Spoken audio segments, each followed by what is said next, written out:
자, 우리 옆에 분들과 다시 한번 인사하겠습니다. 오늘 좀 잘 오셨습니다. 자, 은혜 받기 원합니다. 여러분, 오늘 예배 드리기 위해서 이 자리에 나오신 여러분들이 참 귀합니다. 여러분, 그런데 좀 피곤하지 않으세요? 제가 이제 금요일 날에는 좀 피곤하실까봐 그 말씀을 좀 재미나게 좀 준비를 해야 되겠다. 조금, 지루하지 않고 좀 웃길 수 있는 내용이 좀 들어갔으면 좋겠다 이랬는데요. 이런 마음으로 준비를 하는데, 맥상 이렇게 준비를 시작해보면 좀 이상하게 방향이 흘러가는데, 오늘도 말씀을 다 준비해놓고 보니까, 이거 좀 너무 어려운 거 아닌가? 그리고 금요일날 9시에 듣기는 너무 피곤한 이야기가 아닐까? 이런 생각이 들어가지고 조금 걱정이 되는데요. 그럼에도 불구하고 이 진리가 담긴 말씀이라고 믿으시고 귀를 기울이셔서 이 말씀을 통해서 생명을 누리시고 은혜를 누리시는 저와 여러분 되기를 주님의 이름으로 축복합니다.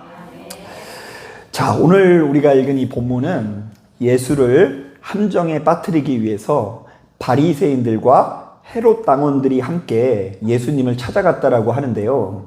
자, 저는 본문에 나오는 바로 이 조합 자체가 몹시도 흥미롭게 느껴집니다. 왜냐하면 이 본디 바리새인들과 헤롯 당원은요, 별로 사이가 좋지 않았을 뿐만 아니라 그야말로 원수 사이라고 알려져 있기 때문입니다. 자, 그도 그럴 만한 것이 바리새인들은 이 특유의 선민의식이 있어서 자기네 나라가 이방인들의 문화로 물들이는 것을 아주 극도로 예민하게 여기면서 경계하는 사람들이었거든요. 자, 그러나 이에 반해서 헤롯 당원들은요, 이방인의 혈통을 가지고 있음에도 불구하고 로마의 절대 지지를 받고 이스라엘의 통치자가 된 헤롯 왕의 지지자였기 때문입니다. 자, 그렇기 때문에 이들은 본디 한자리에 모이기만 하면 서로 으르렁거릴 수밖에 없었는데요. 자, 바리새인들의 눈에는 헤롯 당원들이 매국노와 같이 느껴졌을 거예요. 어떻게 헤롯 왕은 이방인의 혈통을 가지고 있는데 우리 왕이 될 수 있지? 그 사람을 따르는 사람들은 매국노와 같다, 이렇게 생각했을 것이고요. 헤롯 당원들의 눈에는요, 이 바리새인들이 국가의 통합을 방해하는 불순 세력으로 여겨졌을 것이 분명합니다. 자, 그런데 마치 견원지간이었었던 이들이 예수를 함정에 빠뜨리는 일에는 언제 그러냐는 듯이 손을 잡습니다. 자, 그리고는 우리 예수님께 찾아가 이렇게 말합니다. 자, 선생님, 우리는 선생님께서 진실한 분이시며 하나님의 진리를 참되게 전하시는 분인지를 잘 알고 있습니다. 자, 그래서 선생님의 의견을 듣고자 하는데요. 가이사에게 책임을 바치는 것이 옳습니까? 아니면 옳지 않습니까? 라는 질문을 던집니다. 자, 여러분, 겉으로 볼 때 이들의 어투가 참 좋아 보여요? 나빠 보여요? 겉으로 볼 때 좀 좋아 보이지 않아요? 자, 이들은 우리 예수님을 한없이 치켜 세우면서 그분의 가르침을 받고자 하는 것처럼 보여질 수 있는데요. 자, 하지만 이것은 우리 예수님께 참으로 곤란한, 이 정말로 너무나 대답하기 어려운 질문을 건네는 것인데요. 자, 왜냐하면 바리새인들과 헤롯 당원들이 남긴 질문은요, 어떤 답을 말해도 크게 문제가 되는 것이 분명해 보이기 때문입니다. 자, 만약 예수께서 세금을 내는 게 합법이라고 한다면 그동안 예수님을 따랐던 대다수의 민중들이 예수는 결국 매국노였다고 하면서 등을 돌릴 것이 뻔합니다. 자, 그렇다고 가이사에게 세금을 내는 것이 불법이라고 말했다고 한다면 지금 로마 통치에 반대하는 선동가로 불려 감옥에 가게 될 것이 분명해 보입니다. 자, 그러니까 어찌 보면 오늘 본문의 상황은 예수님께서 참 별거 아닌 일에 절체절명의 위기에 빠진 상황이라고 해도 과언이 아닙니다. 자, 그러나 바로 이때 우리가 잘 알고 있는 것처럼 예수님께서 너무나 절묘한 대답을 하시는데요. 당시 시대에 널리 사용되던 데나리온이라는 동전을 가리키면서 이렇게 말씀하십니다. 이 동전에 적힌 형상과 글은 누구의 것이냐? 가이사의 것은 가이사에게, 하나님의 것은 하나님에게 바치라. 자, 그러자 바리새인들과 헤롯 당원 모두 깜짝 놀라서 예수를 떠났다라고 하는데요. 자, 오늘날 우리들은 바로 이 장면을 보면서 주로 이런 반응을 보이는 것 같습니다. 야, 우리 예수님의 지혜는 끝이 없구나. 자, 바리새인들과 그리고 헤롯 당원들은 우리 예수님을 당해낼 수가 없다. 자, 그러니까 이제 본문을 읽으면서 이 본문의 중심에 우리 예수님의 권세와 지혜를 준다라는 것이죠. 그러므로 우리 예수님께서 대단하다, 우리 예수님께서 훌륭하다, 뭐 이런 종류의 말씀으로 해석하는 것 같아요. 자, 하지만 여러분 잘 들으세요. 좀 생소할지 모르겠지만 오늘날 이 시대를 살아가는 우리들이 이 본문에 나와 있는 내용을 제대로 이해하기 위해서는 크게 두 가지를 알아야 되는데요. 자, 먼저 첫 번째로 본문에 나오는 이 데나리온이라는 동전이 어떤 동전인지에 대해서 제대로 알아야 돼요. 자, 바로 이 동전의 한쪽 면에는요, 이 티베리우스라는 황제의 얼굴이 새겨져 있다고 하고요. 또한 동전의 한 귀퉁이에 이런 글이 쓰여져 있다고 합니다. 잘 들어보세요. 신이 신 아우구스투스의 아들이자 대제사장 티베리우스 황제. 자, 그러니까 다시 말하면요, 지금 유대인들의 땅을 통치하고 있는 로마 황제는 하나님의 아들이고 하나님께서 이 땅에 보내신 대제사장이라는 말입니다. 자, 그렇다면 당시 시대를 살아가고 있는 유대인들에게 이 동전 하나가 어떻게 보였을까요? 자, 그야말로 신성모독의 결정판이자 자기 민족의 수치로 여겼을 것이 분명합니다. 자, 실제로 여러분 이 동전이 만들어진 목적이 이스라엘 백성들에게 수치를 주기 위함인데요. 자, 이것을 간략하게 설명해 보자면 좀 역사적인 이야기를 해야 될 것 같아요. 자, 서기 6년에 자, 예수님께서 태어나신 것을 기준으로 이 서기가 있는 거니까 예수님께서 한 6살 정도 되는 때였을 거예요. 자, 서기 6년에 티베리우스 황제가 세금을 거둬들이려고 하는 그런 목적을 가지고 이스라엘에게 대대적인 인구조사를 하게 됩니다. 자, 그리고 그 가운데 이스라엘 주민들에게 너무 혹독하게 엄격한 기준으로 세금을 부과하는 바람에 갈릴리 지역에서 유다라는 사람이 봉기를 일으켰다가 결국 로마 군에게 철저히 패배하게 됩니다. 자, 문제는 이 봉기에 참여한 사람들과 가족, 주민들까지 모두 잡아들여서 전부 다 십자가에 못 박아서 대로변에 세웠는데 그렇게 죽어간 사람의 길이가 무려 수 킬로미터에 달한다는 기록이 담겨져 있어요. 자, 대단하죠? 그러니까 로마에 더 이상 까불지 말라는 경고죠. 너희들 로마에 까불면은 이렇게 죽을 수 있다라는 그런 경고의 차원으로 대로변에 십자가에 못 박아다가 사람들을 이렇게 쫙 세우는 거예요. 자, 그리고요, 그 사건을 후로 이 로마 총독은 세금 납부를 위한 특별한 동전을 만드는데요. 자, 바로 이것이 오늘 본문에 등장하는 1데나리온이라는 동전입니다.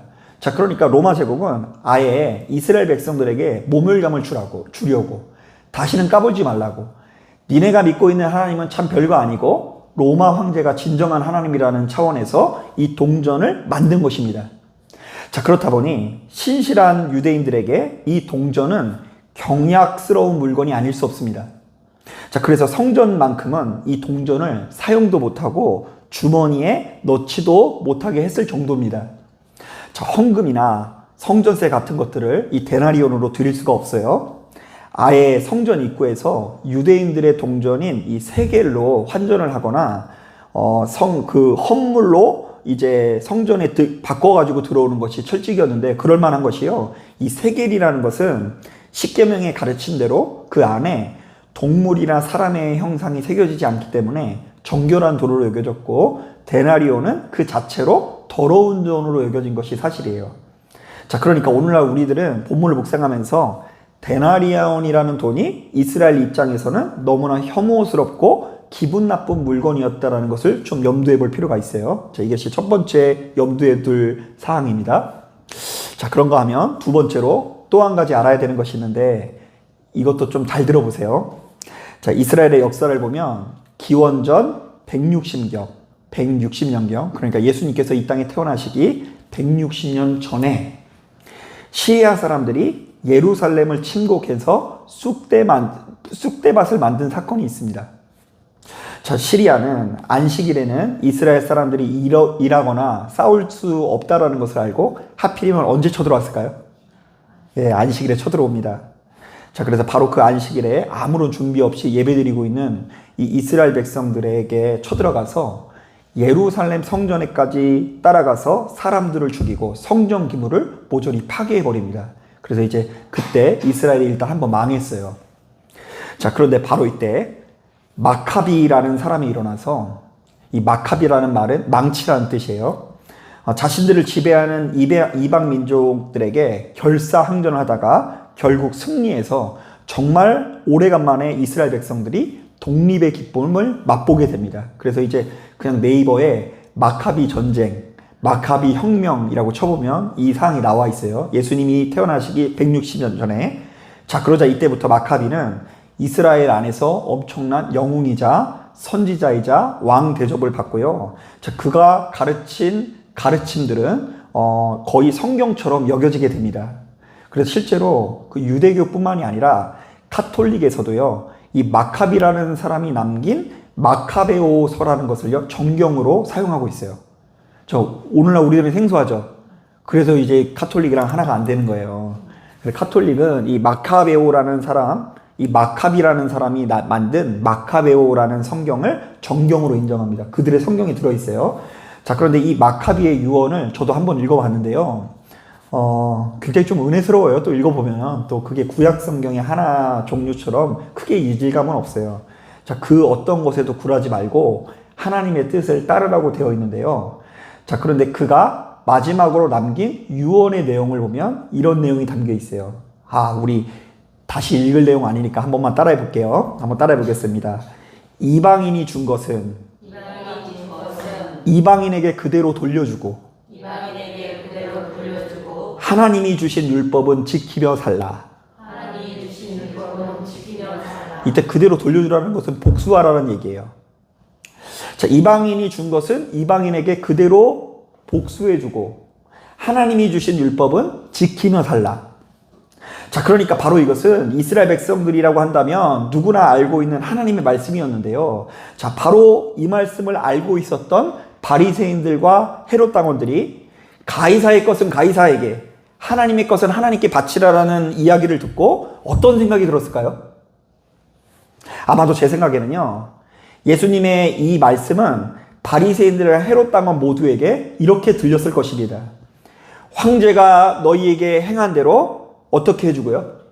복수해주고 너희는 하나님의 뜻을 받들어 살아야 한다. 자, 지금 데나리온 자체가 좋아요, 안 좋아요? 안 좋잖아요. 그것 때문에 이스라엘 백성들이 로마 황제에 의해서 죽임을 당한 역사적 기억을 가지고 있어요. 얼마나 많은 사람들이 단지 그 과도하게 세금을 걷는 것에 항의했다라는 이유로, 로마 정부에 맞섰다라는 이유로 수 킬로미터를 십자가에 못 박혀서 죽게 됩니다. 그 아픔의 역사가 있어요. 그런 와중에 가이사 것은 가이사에게, 하나님의 것은 하나님께 바치라는 이 이야기를 들었을 때는 마카베오라는 성경, 그들이 읽고 있는 성경에 나오는 이방인이 준 것은 이방인에게 그대로 돌려주고 그대로 복수하고 하나님이 주신 율법은 율법대로 지키며 살라라는 말씀으로 들렸을 것입니다. 자, 바로 그렇기 때문에 22절에 나오는 것처럼 그들은 깜짝 놀랄 수밖에 없었는데요. 아마도 이들의 놀람은 민중 봉기에 대한 두려움이었을 거예요. 왜요? 헤롯 당원에게 민중 봉기는 정권이 바뀌어서 자기들 생계를 위협받는다라는 이야기로 들렸을 것이고요.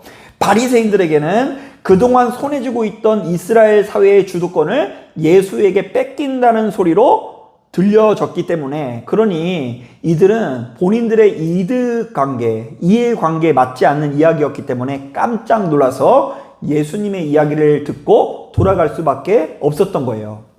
자, 그러니까 어쩌면 이런 우려 때문에 예수께서 십자가에 매달려 돌아가시게 된 건지도 모르겠어요.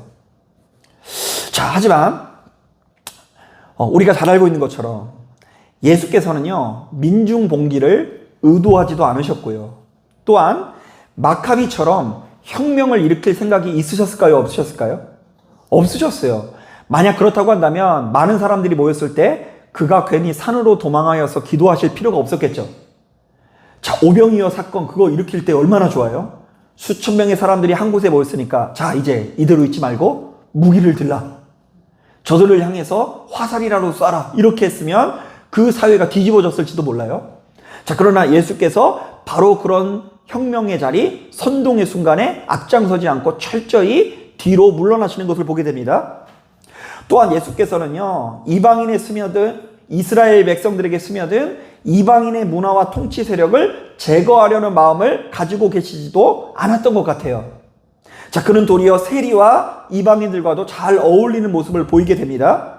자, 그렇다면 예수께서는 어떤 의도로 바로 이런 메시지를 전하는 것일까요? 가이사의 것은 가이사에게, 하나님의 것은 하나님께 바치라. 자, 아까 말씀드린 것처럼 분명히 그들이 선지자로 여기는 마카비라는 사람은 복수의 의미로 사용했어요. 그들이 선지자로 여기는 마카비오라는 사람, 그들이 솔로몬 이후에 최고의 왕이라고 손꼽고 있는 마카비라는 사람은 복수의 의미로 이 말을 사용했지만 우리 예수님께서는 어떤 의도를 가지고 이 말씀을 전하신 것일까요? 자, 저는 이 본문의 전후 문맥을 묵상하면서 바로 그 해답을 얻을 수 있었는데요. 자, 오늘 우리가 읽은 본문의 전후 문맥을 고려해보면 예수께서 주로 하나님의 나라에 관한 비유를 하고 있다는 걸 알 수 있어요. 자, 22장 1절부터 14절을 누르르만 봐보세요. 혼인잔치의 비유를 통해서 하나님의 나라에 참여할 사람과 그렇지 않은 사람들의 내용이 담겨져 있죠. 자, 그리고 그 앞장에 마태복음 21장 28절부터 39절을 보면 두 아들의 비유, 포도원 주인의 비유를 통해서 하나님 나라에 참여할 사람과 그렇지 않은 사람에 대해서 또다시 말씀하십니다. 자, 그리고 더 나아가서 오늘 우리가 읽은 이 본문 바로 뒤에 보면 마태복음 23장 막 그 내용을 보면 바리새인들과 서기관들의 죄악상들이 소개되고 있는데요. 자, 이것도 역시 바리새인들과 서기관들이 하나님의 나라에 참여하지 못하는 이야기라고 할 수 있습니다. 자, 바로 그렇다면 오늘 우리가 읽은 본문도 하나님의 나라라는 관점에서 해석해 볼 수 있어야 되는데요. 결론부터 이야기하자면 하나님의 나라는 양자택일의 문제가 아니라고 권면하고 있어요. 자, 한번 따라해 보겠습니다. 하나님의 나라는 양자택일의 문제가 아니다. 자, 예를 들어 볼까요? 사실 저는 여러분 목회하면서 성도들 앞에서 정치적인 견해를 숨기고 산 지가 진짜 오래됐습니다. 자, 우파 성도님들이 무슨 얘기를 하시면 그러니 하고 다 들어드리고요. 좌파 성도님들에게 가서도 그분들이 이야기하시면 제가 강하게 어떤 이야기를 하지 않고 다 들어드리게 됩니다. 자, 그렇다 보니 제 친구 목사 중에는요, 제가 바로 이렇듯 맨날 들어만 주고 속 이야기를 하지 않으니 너무 비겁하다라고 충고를 하기도 합니다. 왜냐하면 이분들의 주장에 의하면 이 땅이 보다 거룩하고 아름다운 세상이 되기 위해서는 목사가 현실 세계에 강하게 참여하면서 의견을 내서 보다 적극적인 입장을 표명해야 이 사회가 더 정의로운 사회가 된다는 것입니다. 자, 그런가 하면 또 한편으로는 제 주변에 또 어떤 사람이 있냐면요, 목사가 이 땅의 현실 세계에 지나치게 많이 간섭하거나 개입해서는 안 되고 우리들은 오로지 주님의 이름만 불러야 된다면서 보수적인 입장을 취하고 계시는 분들이 있는데요. 자, 그렇다 보니 이런 분들은요, 자신이 목회하는 지역에 어떤 그 원자력 발전소나 화력 발전소가 오는 것을 막 강하게 반대하면서 운동을 벌이시는 분들을 좀 이해를 못하고요. 하나님께서 창조하신 이 세계가 더 이상 파괴되지 않도록 환경보호 운동에 앞장서는 목사님을 이해하지 못해요. 왜냐하면 저것은 목사가 할 일이다 아니다? 아니다. 왜 목사가 대문을 하냐 이러면서 오로지 우리는 하나님만 바라봐야 된다고 이야기합니다. 자, 그런데 여러분들은 이 문제에 대해서 어떻게 생각하세요? 목사가 현실 세계에 참여해서 민주시민으로서 좀 목소리를 내야 할 것 같아요? 아니면 우리들은 간섭하고 우리들이 그것이 개입할 영역이 아니니 오로지 우리는 기도와 말씀에만 전념해야 될 것 같아요? 말씀하지 마세요. 의견이 다 다를 수 있죠. 그러면 여러분 좀 더 어려운 질문 드려볼게요. 여러분들이 생각할 때는 목사는 보수 우파여야 될 것 같아요? 아니면 진보 좌파여야 될 것 같아요? 또 얘기하지 마세요. 또 분란거리가 될 수 있어요. 자, 가만히 보면 지금 이 시대는요, 우리가 같은 교회를 다니는 것 같아도 정말 다양한 의견들이 있고요. 어떤 면에서는요, 정말로 같은 예수님을 믿나 싶을 정도로 서로 다른 가치관이 이 안에 함께하고 있어요. 자, 그런데 이것은 예수님께서 이 땅에 거하실 때에는 또 그것이 너무나 심했다고 해요. 예수님께서 이 땅에 살아가실 때 이스라엘 내부적으로 얼마나 많은 다양한 목소들이 있었는지 모릅니다. 일단 제일 많이 알려진 것이 죽은 뒤 부활을 인정하는 바리새파와 죽은 뒤 부활을 인정하지 않는 사두개파의 갈등입니다. 그래서 이제 사도 바울이 나는 바리새인입니다 이러니까 바리새인들은 다 무죄라 그래요, 유죄라 그래요? 무죄라 그러고, 그리고 사두개인들 입장에서는 쟤는 죽어 마땅합니다 이러면서 유죄라고 하면서 그 사도행전을 보면 이 바울이 그 여론을 이용하는 장면이 나옵니다. 또한 오늘 우리가 읽은 본문에 나오는 대로 이방인들의 개입을 조금도 원하지 않는 바리새파와 로마의 통치도 인정할 뿐더러 이방인의 혈통을 가진 헤롯을 지지하는 헤롯 당원들의 갈등도 오늘 본문에 담겨져 있어요. 자, 그렇다 보니 당시만 하더라도 이렇게 너무 극심한 갈등 가운데 있다 보니까 진리의 길은 두 가지 중에 하나를 선택하는 것이라고 여겨졌어요.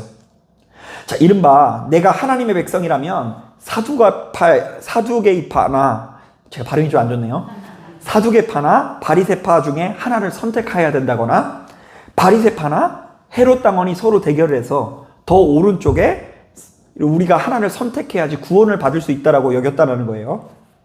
하지만 예수께서는 바로 이렇게 첨예한 갈등의 현장에서 바리새파나 사두개인 중에 그 누구의 손도 들어주지 않고요, 바리새파나 헤롯 당원 중에 그 누구의 손도 들어주시지 않는 것을 보게 됩니다.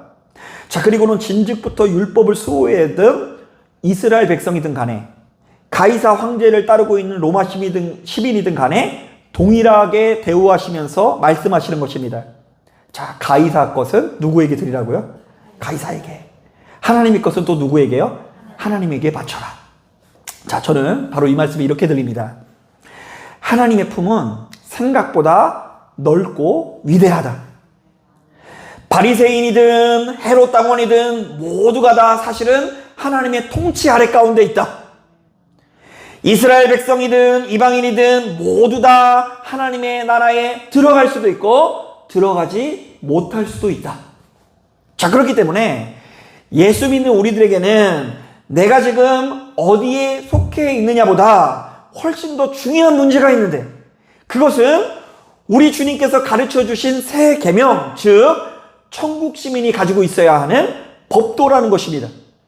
그러므로 너희는 어디에 있든 무엇을 하든 천국 시민이 반드시 가지고 있어야 하는 주님의 법도를 따라야 한다라고 제시하고 있는 것입니다. 사실 오늘 우리들도 신앙이라는 이름으로 양자택일의 입장에 갈림길에 서 있을 때가 참 많이 있습니다.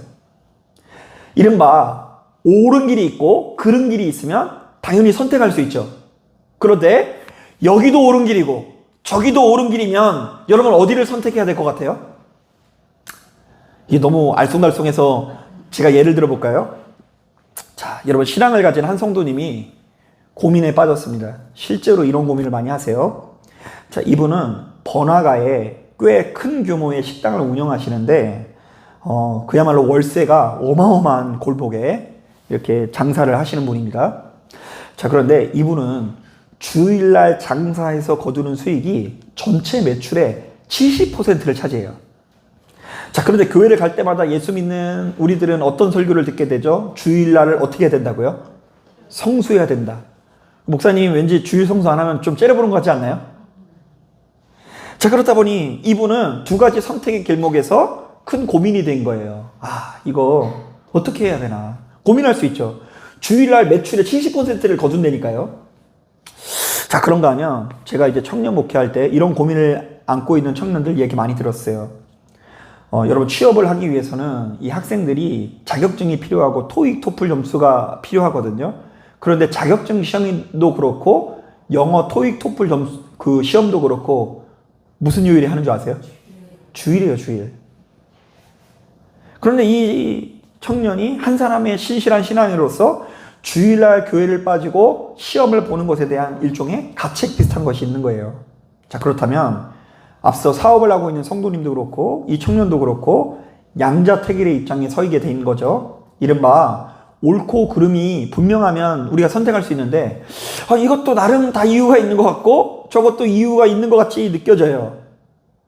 여러분, 바로 이 옳고 그름 사이에서 옳고 오름의 사이에서 우리는 하나를 선택해야 되는 순간이 온다라는 것입니다. 자, 과연 우리들은 가이사에게 세금을 내야 할까요? 아니면 세금을 내지 말아야 될까요?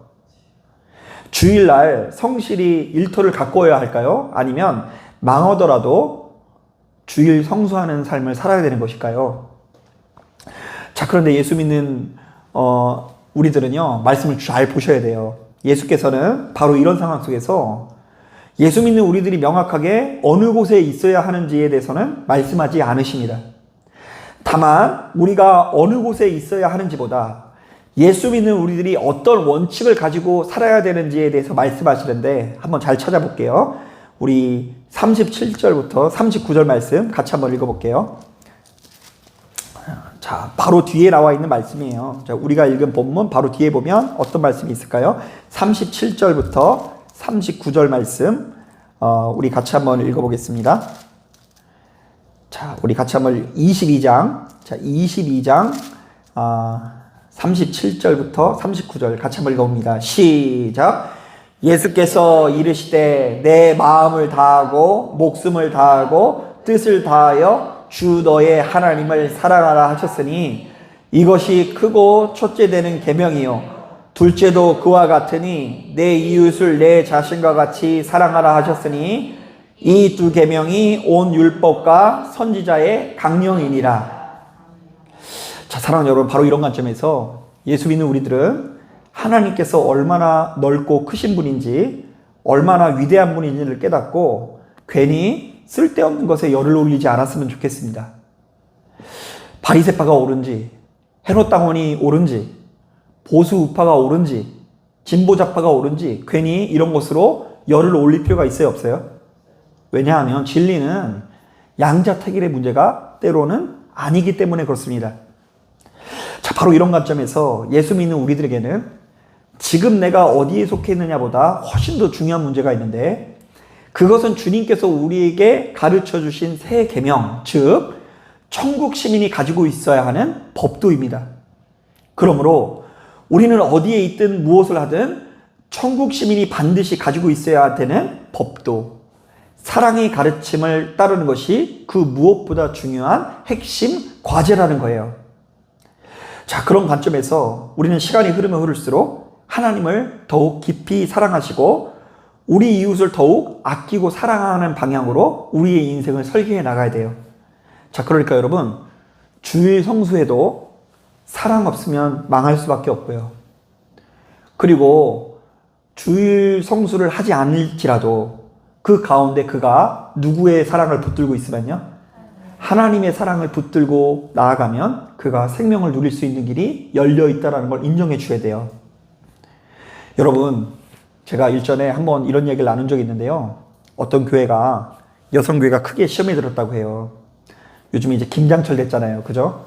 김장철을 맞아서 한쪽은 깍두기만, 배추만 담가야 된다. 배추김치만 담가야 된다. 그런데 이쪽에는 배추김치와 깍두기를 같이 담가야 된다. 그래서 이거 가지고 박 터지게 싸우다가 교회가 쪼개졌대요. 참 안타깝죠? 자, 그런데 여러분, 우리는 배추김치파예요? 아니면 깍두기파예요? 이게 중요한 문제가 아니라는 거예요.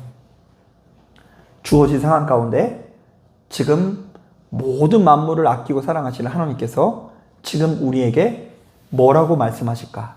무엇을 요구하실까? 그것은 첫째도 둘째도 사랑이라는 걸 깨닫고, 시간이 지나면 지날수록 내가 어디에 속해 있는지, 그리고 저 사람은 저렇고 우리는 이렇고 막 너무 많잖아요. 그죠? 주일 성수 문제부터 시작해서 뭐 예배 생활의 문제, 그리고 삶의 여러 가지 문제를 가지고 저 사람이 잘못됐네, 잘했네, 이런 것에 너무 분열되지 마시고 하나님께서 허락하시는 은혜 가운데 사랑의 원칙에 충성하실 수 있는 저와 여러분들이 되기를 주님의 이름으로 축복합니다. 아멘. 자, 기도하겠습니다.